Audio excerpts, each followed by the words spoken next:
November 12, 1942, Richmond, California.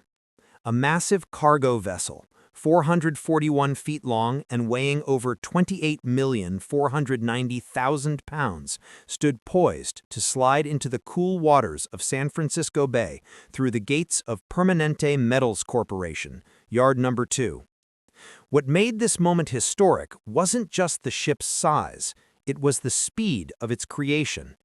The vessel, the SS Robert E. Peary, had been assembled in just 4 days, 15 hours, and 29 minutes, a feat that stunned even the most seasoned shipbuilders. Traditionally, master craftsmen had spent 6 to 8 months constructing ships of similar size, a process that had remained virtually unchanged since before the American Revolution. Yet here it was, a fully functional Liberty ship, ready for service after less than 5 days of work. Over 1,000 workers stepped back from the completed hull, many of them not traditional shipwrights or maritime experts, but former clerks, farmers, housewives, and factory laborers. Most had learned their welding and assembly skills only weeks earlier through crash training programs launched under wartime urgency. A crowd of officials, journalists, and rival shipyard owners had gathered to witness this moment, a moment that marked not just the launch of a ship, but the birth of a new era in industrial production. It was a symbol of American innovation, where efficiency, teamwork, and mass production replaced centuries of slow craftsmanship. The mathematics of Allied victory, it seemed, were being calculated not on battlefields, but in production statistics. By the end of World War II, the United States would produce 2,710 Liberty ships, roughly 1 ship every 3 days, a number that shattered every assumption about industrial limits and maritime engineering. The transformation had truly begun 2 years earlier, on December 27, 1940, when a man named Henry J. Kaiser signed his very first shipbuilding contract. Kaiser, a 58-year-old construction magnate, had never built a ship, never managed a shipyard, and had spent most of his life pouring concrete for monumental infrastructure projects like the Hoover Dam and the Grand Coulee Dam. Yet now he had boldly promised the United States Maritime Commission that he would deliver 30 cargo vessels for the British government within 2 years. Traditional shipbuilders scoffed. To them, Kaiser was a naive opportunist, a construction boss who didn't understand the delicate art of shipbuilding. Even the Todd Bath Iron Works, one of America's oldest shipyards and Kaiser's reluctant partner, assumed that their expertise would need to compensate for his ignorance. But what they didn't realize was that Kaiser's inexperience was his greatest weapon. He approached shipbuilding not as an art, but as a process, one that could be analyzed, optimized, and replicated. Among the onlookers that day was William Francis Gibbs, America's most respected naval architect. His firm, Gibbs & Cox, had designed the Liberty ship based on modified British blueprints. Gibbs had designed more vessels than Kaiser probably had ever seen. Yet it would be Kaiser's unorthodox methods that would reshape the future of ship production. The revolution began quietly in early 1941, inside the planning offices of Todd Shipyards in New York. As Kaiser and his engineers studied traditional shipbuilding practices, they quickly realized that conventional methods could never meet the demands of wartime logistics. Then came a breakthrough, thanks to Kaiser's chief engineer, Clay Bedford, who had recently toured the Ford Motor Company's assembly line in Detroit. There, he watched automobiles rolling down conveyor belts, each worker adding a prefabricated part in perfect sequence. Bedford returned to California convinced that ships could be built the same way, not in a linear, handcrafted fashion, but through modular mass production. Traditional shipbuilders laughed at the idea. They considered the comparison between a car and a ship absurd. But Kaiser pressed on, and his first shocking proposal was to eliminate riveting altogether. For centuries, ships had been held together by thousands of red-hot rivets hammered by skilled crews. Even a highly efficient team could install around 100 rivets per day. Kaiser's engineers proposed a faster, stronger method, welding, which could join steel plates seamlessly and eliminate thousands of hours of manual labor. It was a daring gamble that would soon prove revolutionary. Each Liberty ship, if built using conventional methods, required nearly 1 million rivets, a staggering number that represented months of grueling labor by skilled crews. But Kaiser proposed something radical: to abandon rivets altogether and use electric arc welding instead. This was a technique Kaiser had already perfected while building hundreds of miles of pipelines across the rugged landscapes of the American West. Welding joined steel plates by melting and fusing their edges directly, creating a seamless bond that was lighter, faster, and required far fewer workers than traditional riveting. However, not everyone was convinced. Vice Admiral Emory S. Land, chairman of the United States Maritime Commission, reviewed Kaiser's proposal with deep skepticism. His private letters, now preserved in the U.S. National Archives, captured the unease of the era. Welding has never been proven reliable for hull construction at this scale. The British Navy forbids welded hulls on warships. Kaiser is asking us to stake America's supply lines on an untested technology. Despite these doubts, necessity overruled tradition. By late 1941, the situation in the Atlantic had become dire. German U-boats and surface raiders were decimating Allied merchant fleets with ruthless efficiency. In that year alone, an estimated 3.6 million tons of Allied shipping were sent to the bottom of the ocean, ships carrying food, weapons, and fuel vital to Britain's survival. At the existing pace, American shipyards, which took an average of 230 days to complete a single cargo ship, could never replace the losses. Britain was starving, supply lines were collapsing. The Battle of the Atlantic was being lost not at sea, but in the shipyards. Faced with this grim reality, Admiral Land reluctantly approved Kaiser's contract. It was not a decision of confidence, it was a decision of desperation. Then, in an astonishing display of industrial willpower, Kaiser transformed a barren stretch of mudflats along Richmond, California's shoreline into one of the most efficient shipbuilding complexes in human history. Between January and December 1941, his crews, veterans of dam and highway construction, worked around the clock to raise a facility that stunned and even horrified traditional shipbuilders. Gone were the towering gantry cranes and linear shipways of old. Instead, Kaiser's Richmond Shipyard No. 2 was designed like a Ford Motor Company assembly plant, a factory for ships. The layout was revolutionary. Around the 7 parallel building ways, open areas were designated for prefabrication, where teams would construct massive steel sections, bulkheads, and deck components simultaneously. Each section could then be transported and welded directly into place on the slipways, just like car parts moving down an assembly line. This modular system meant that hundreds of workers could labor on different sections of multiple ships at once, cutting total build times from months to mere weeks, and eventually to just a few days. What traditional engineers saw as chaos, Kaiser saw as controlled efficiency. His methods would soon prove that shipbuilding, like automobile manufacturing, could be standardized, scaled, and accelerated to a level the world had never imagined. By 1943, the Richmond shipyards would employ more than 90,000 men and women, operating 24 hours a day, 7 days a week.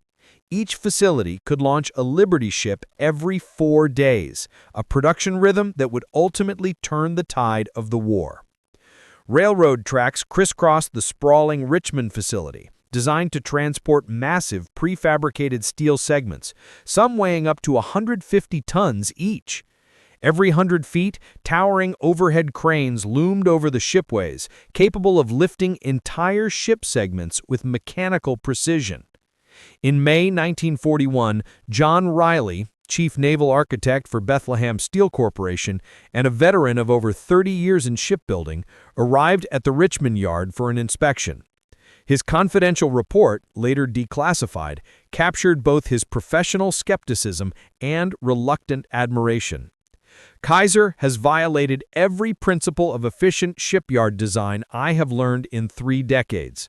His prefabrication zones are too vast. His crane capacity is absurdly excessive. His building ways are too short. Yet, I must admit, this facility is engineered precisely for what he claims: rapid assembly of prefabricated sections.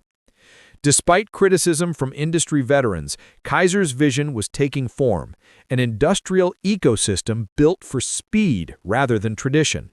Next came the workforce revolution. Traditional shipyards had long recruited from maritime families, where skills were passed down from father to son through generations. But Kaiser shattered that model. He advertised nationwide, offering wages 20% higher than standard industrial rates and promising to train anyone willing to work, regardless of prior experience. By August 1941, the first waves of these new recruits arrived in Richmond: clerks, teachers, farmers, mechanics, and housewives, many seeing a shipyard for the first time in their lives. Kaiser's secret wasn't just in machinery, it was in simplification.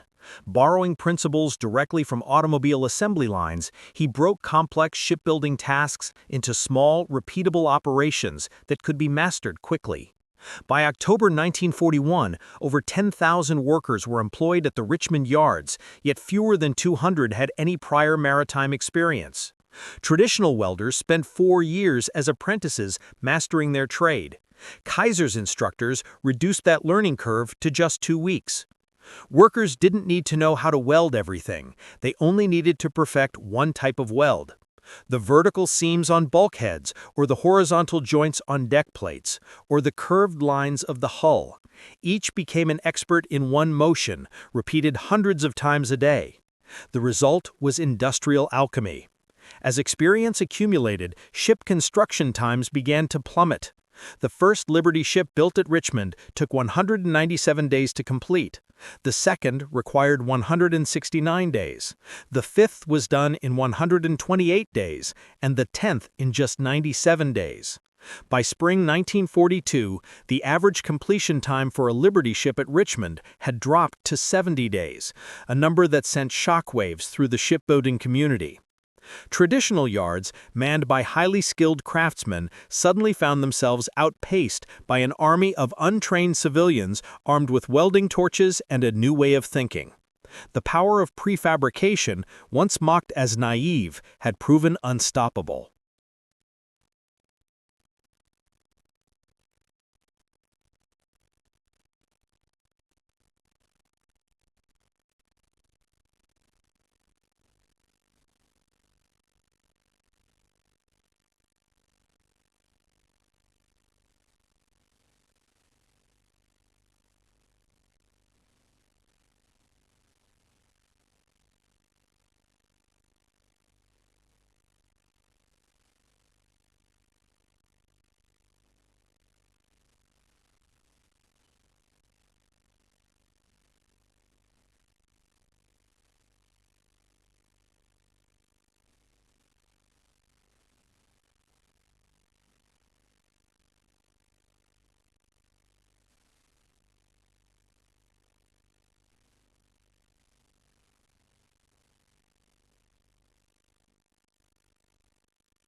Through the spring and summer of 1942, Kaiser's 7 shipyards, stretching from California to Oregon and Washington, entered a new phase: competition.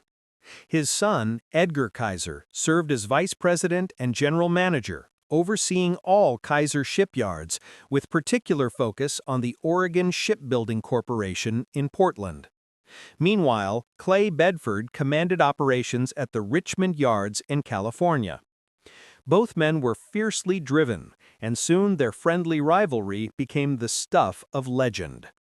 Each yard sought to outpace the other in a race to build Liberty ships faster than ever before. By autumn, this industrial race captured public imagination. Newspapers began publishing shipbuilding times like sports scores, cheering on whichever yard set the next record.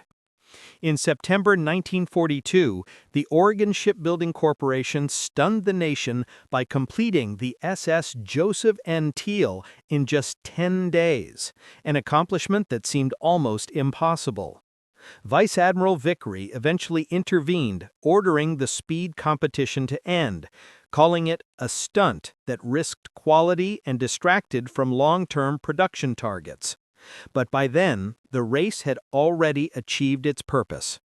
Across all 7 Kaiser yards, workers had internalized a new philosophy: that impossible speed was not a dream, but an expectation. Then came November 1942, and with it the ultimate demonstration of what Kaiser's revolution had achieved.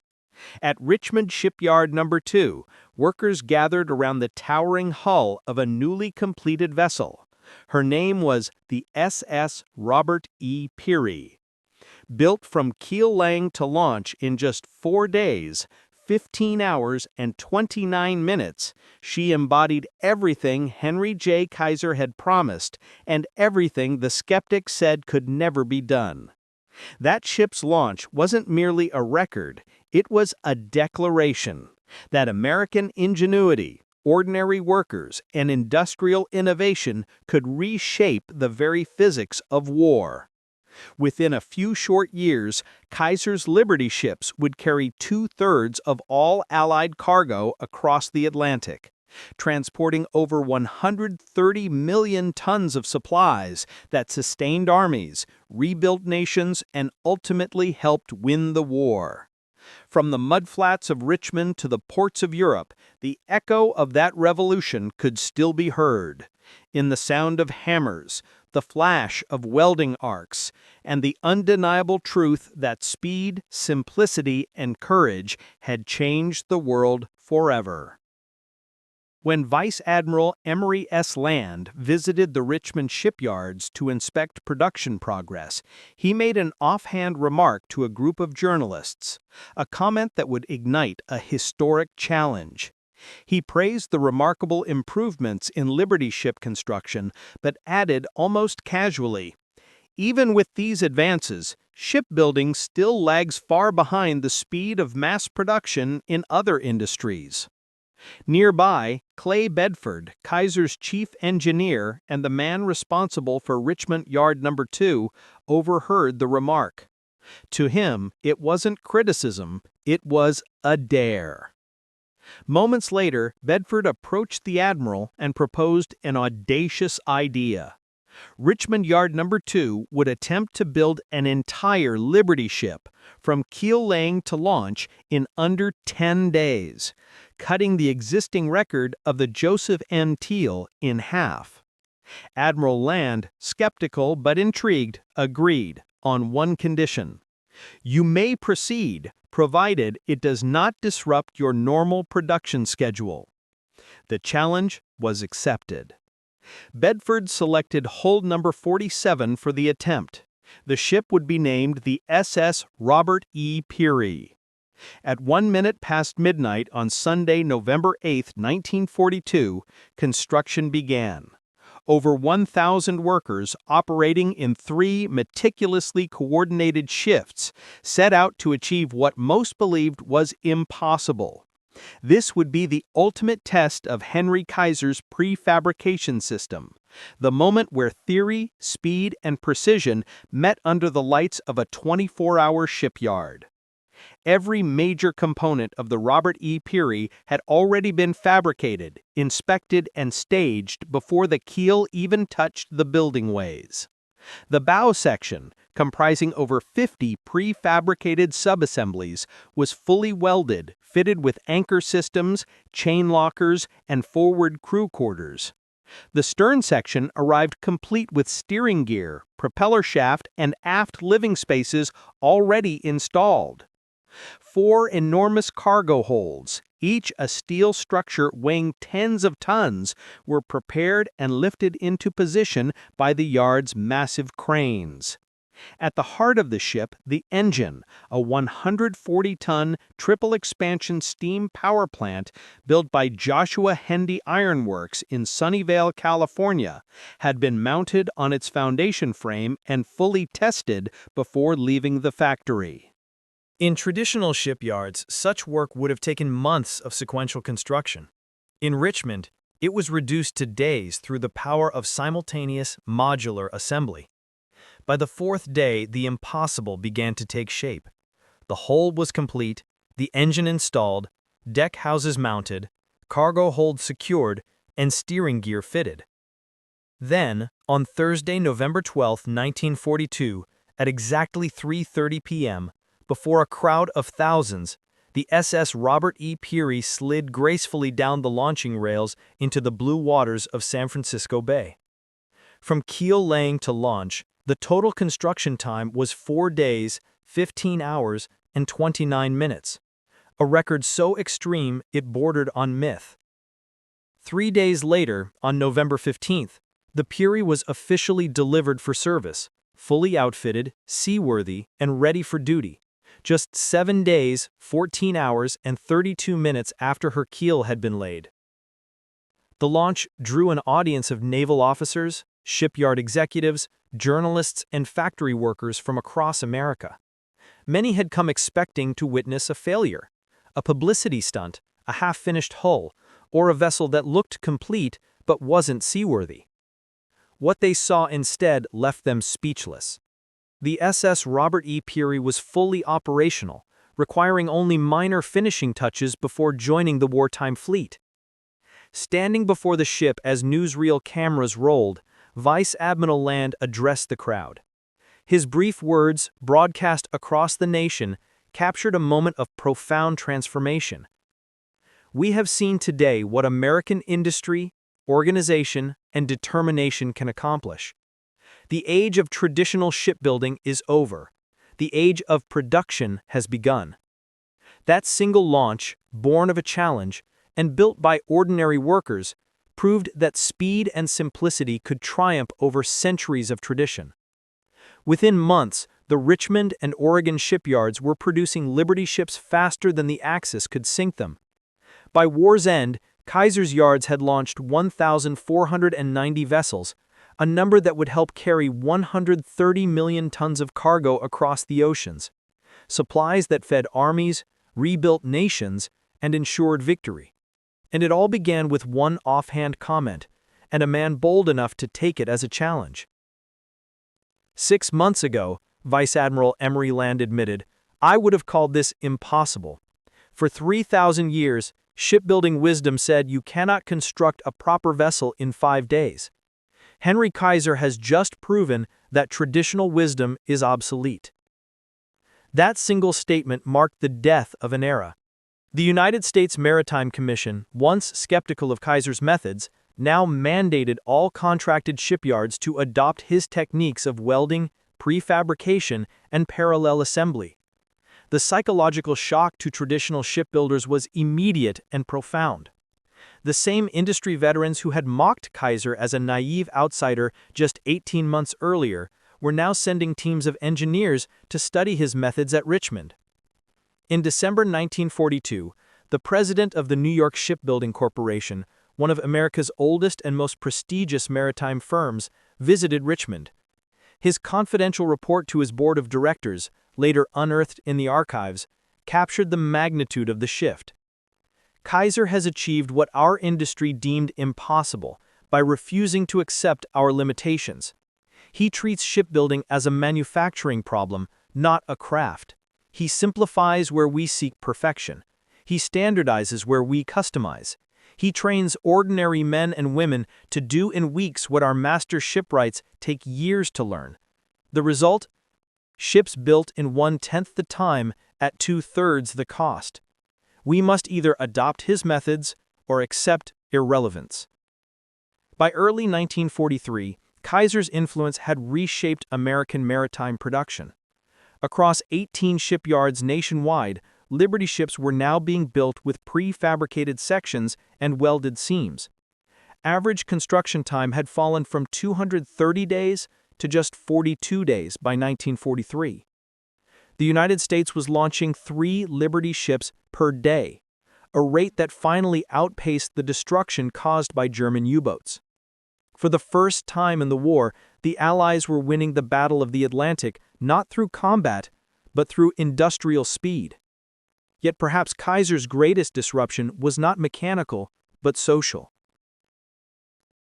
His shipyards challenged the very foundations of the maritime labor system. Tens of thousands of women, minorities, and unskilled workers, people long excluded from heavy industry, were now building the very ships that would win the war.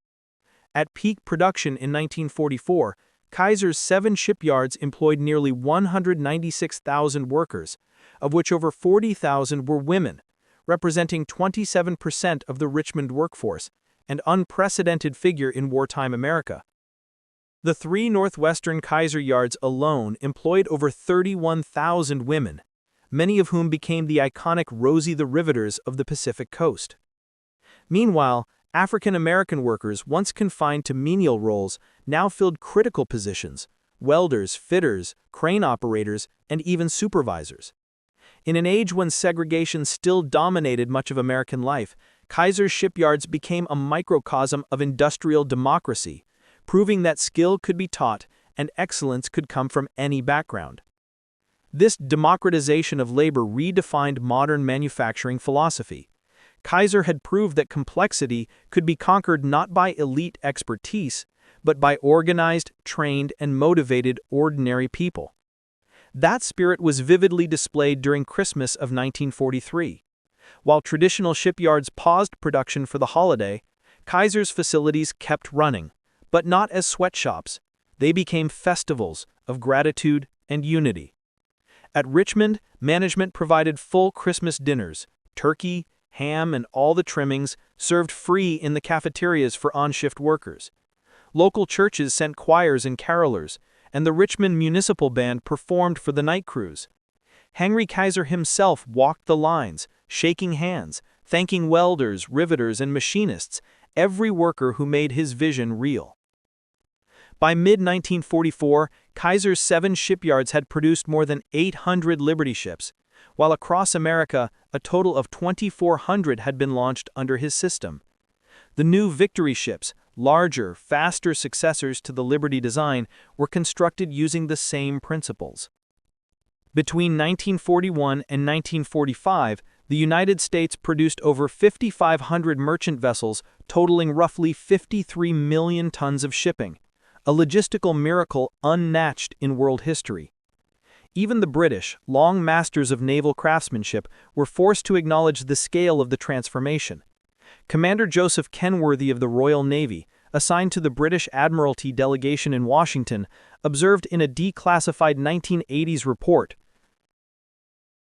"The United States is now producing merchant shipping at a rate exceeding the combined capacity of the rest of the world.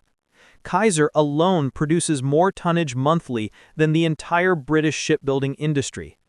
The approaches are crude by Admiralty standards, the ships are inelegant, but they float, they carry cargo, and there are thousands of them. The Royal Navy builds the finest warships on Earth, requiring years per vessel. The Americans build adequate ships in weeks. Adequate multiplied by thousands defeats perfection multiplied by dozens." The true measure of Kaiser's transformation became clear only after the war ended. Traditional analysts had predicted that America's wartime shipbuilding boom would collapse, leaving tens of thousands unemployed and hundreds of costly facilities abandoned. That prediction proved only partly correct. Liberty ship production officially ended in September 1945. By December, Kaiser's workforce had plummeted from 200,000 to fewer than 20,000. The vast Richmond shipyards, once alive with the noise of cranes, welders, and engines, stood silent and nearly empty by the spring of 1946. Yet the knowledge and techniques developed during the emergency program did not vanish with the war's end. The prefabrication systems, welding procedures, and modular construction methods like Kaiser pioneered became the blueprint for global shipbuilding. When Japan and South Korea began rebuilding their maritime industries in the 1950s and 1960s, they studied the Liberty ship program in meticulous detail. The massive modern shipyards of Ulsan, South Korea, and Nagasaki, Japan, which would later dominate global ship construction for decades, were direct descendants of Kaiser's revolutionary ideas born in Richmond. Maritime historian Professor John Bunker of the State University of New York Maritime College summarized Kaiser's lasting impact in his definitive 1972 study. Quote, "Kaiser entered shipbuilding as an outsider, ignorant of maritime tradition, unconstrained by convention, and willing to apply manufacturing logic where others clung to craftsmanship. In just 36 months, he built more ships than America had produced in the previous 100 years. More importantly, he forever changed the way ships would be built worldwide. The modular construction, prefabrication, and welded assembly methods Kaiser pioneered became the blueprint for global shipbuilding. When Japan and South Korea began rebuilding their maritime industries in the 1950s and 1960s, they studied the Liberty ship program in meticulous detail. The massive modern shipyards of Ulsan, South Korea, and Nagasaki, Japan, which would later dominate global ship construction for decades, were direct descendants of Kaiser's revolutionary ideas born in Richmond. The statistics of his achievement remain staggering. Between 1941 and 1945, the United States produced 2,710 Liberty ships across 18 shipyards, averaging 1.8 ships per day at peak production. Kaiser's 7 yards alone delivered 1,490 ships, accounting for 27% of all wartime merchant vessels built under the U.S. Maritime Commission contracts. Average construction time plummeted from 230 days in 1941 to just 42 days by 1943, with the record-breaking SS Robert E. Peary completed in only 4 days, 15 hours, and 29 minutes. Labor efficiency soared as well. The earliest Liberty ships required about 1.1 million worker hours to complete. By 1943, that figure had fallen to 486,000 hours per ship, and at Kaiser's best yards, Richmond No. 2 and No. 3, production times dropped to 350,000 worker hours thanks to 3-shift, 24-hour schedules and maximized prefabrication. Cost efficiency improved alongside speed. The first Liberty ships cost between $1.75 and $2 million each. By 1943, despite rising wages and material prices, costs averaged $1.8 million, a testament to learning curve optimization and streamlined production. Each Liberty ship displaced 14,245 tons fully loaded and could carry up to 10,800 tons of cargo, the equivalent of 2,840 jeeps, 440 tanks, or 230 million rounds of ammunition per voyage. Their triple-expansion steam engines, though old-fashioned for wartime standards, were chosen for their reliability and ease of manufacture, propelling the ships at 11 knots, fast enough for convoy operations. Kaiser's training programs were equally revolutionary. His schools produced skilled laborers in record time, spot welders in 10 days, fitters and crane operators in 4 to 6 weeks, tasks that once demanded 4-year apprenticeships or a decade of mastery. The key lay in specialization. Each worker was trained for one precise, repeatable task rather than a full trade. Even in battle, the Liberty ships proved their worth.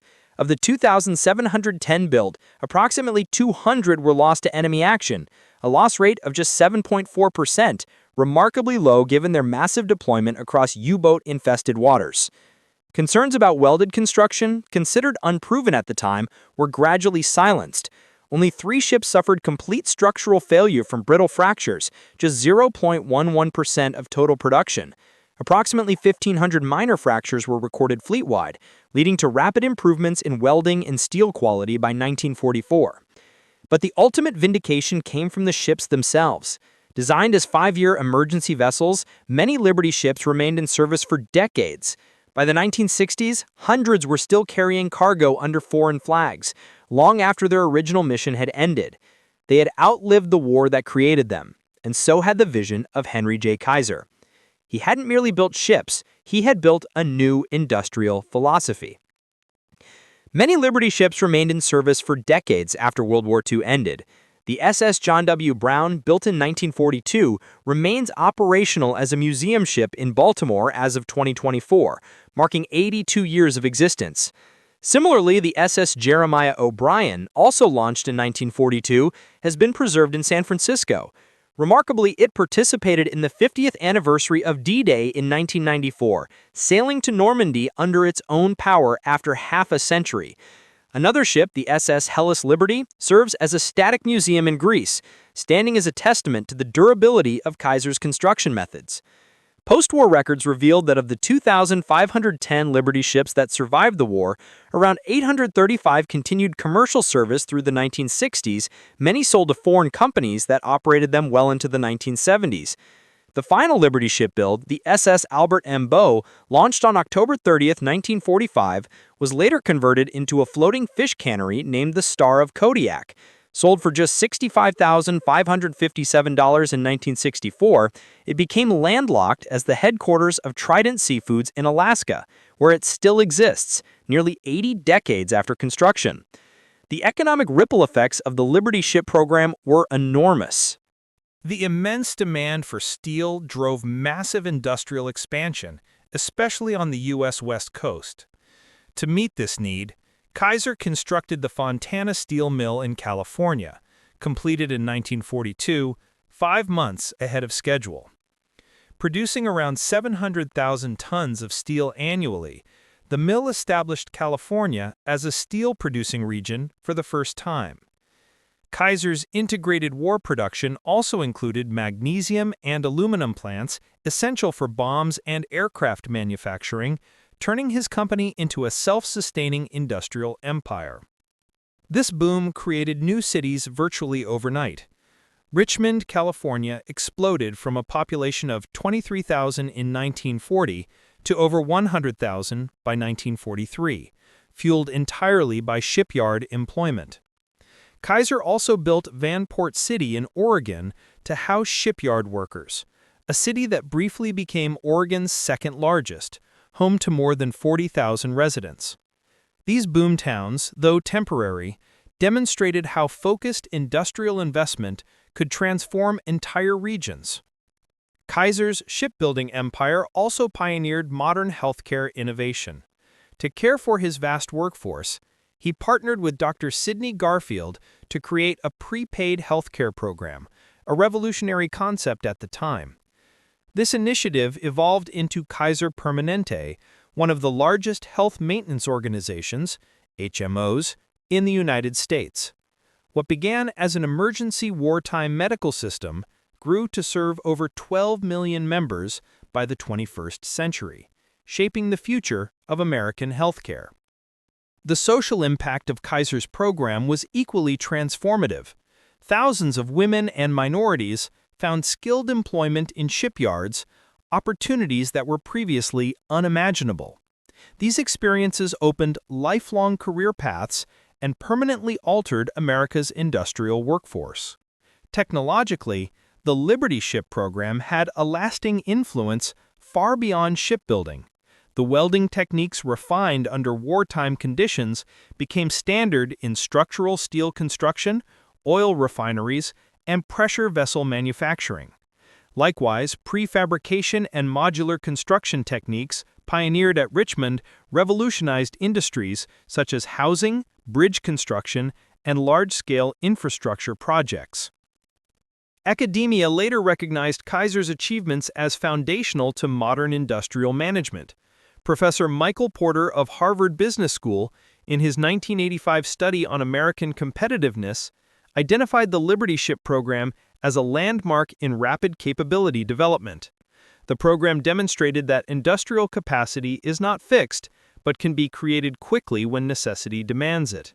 Within just 24 months, the United States, which entered World War II with minimal shipbuilding capability, was producing more tonnage than the rest of the world combined. The deeper lesson Kaiser proved was psychological as much as industrial. Before his innovations, manufacturing leaders believed in rigid production limits, long apprenticeship systems, and slow learning curves.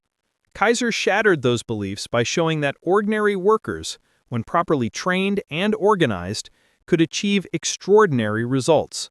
His approach, emphasizing specialization, parallel production, and simplified specifications, redefined what was thought possible in modern industry. Admiral Chester Nimitz, commander of the Pacific Fleet, later reflected on this in his 1960 memoir. He said, "We fought across 5,000 miles of Pacific Ocean, supplied by ships built faster than the enemy could sink them. Japan believed our industrial capacity was finite. They failed to account for Henry Kaiser." By 1944, American shipyards were producing new vessels faster than Japan could destroy them, tilting the mathematics of war decisively in the Allies' favor. As Nimitz observed, the Pacific War was won as much in the shipyards of Richmond, Portland, and Baltimore as on the beaches of Iwo Jima and Okinawa. Ultimately, Kaiser's greatest legacy was not just the 1,490 ships his yards produced, but the transformation of what industry believed possible. The record-setting SS Robert E. Peary, completed in under 5 days, became a symbol of this revolution, proof that tradition is not truth, and that true progress requires questioning the impossible. The maritime establishment that once dismissed Henry Kaiser as an ignorant outsider in 1940 would spend decades after the war studying, adopting, and refining the very techniques they had mocked. What began as an emergency wartime experiment became a blueprint for modern industry. The young welders, fitters, and fabricators who learned their trades in Kaiser's yards carried those skills and the confidence that came with them into peacetime industries. They became the backbone of America's post-war economic expansion, rebuilding cities, bridges, factories, and entire industries with methods born in the heat of wartime necessity. Kaiser's approach, prefabrication, parallel production, and worker empowerment transcended its original purpose. It became a universal principle that speed, efficiency, and quality need not be enemies, and that human potential expands when organization and belief align. The story of how one civilian's unorthodox vision transformed shipbuilding from a process measured in months to one measured in days is at its core a story of transformation through demonstration. It proved that the greatest revolutions come not from those bound by tradition, but from those bold enough to question it. His workers were not superhuman. They were ordinary men and women, welders, riveters, machinists, who achieved extraordinary results because someone believed they could. Kaiser's genius was not in steel or ship design, but in organization, vision, and faith in people.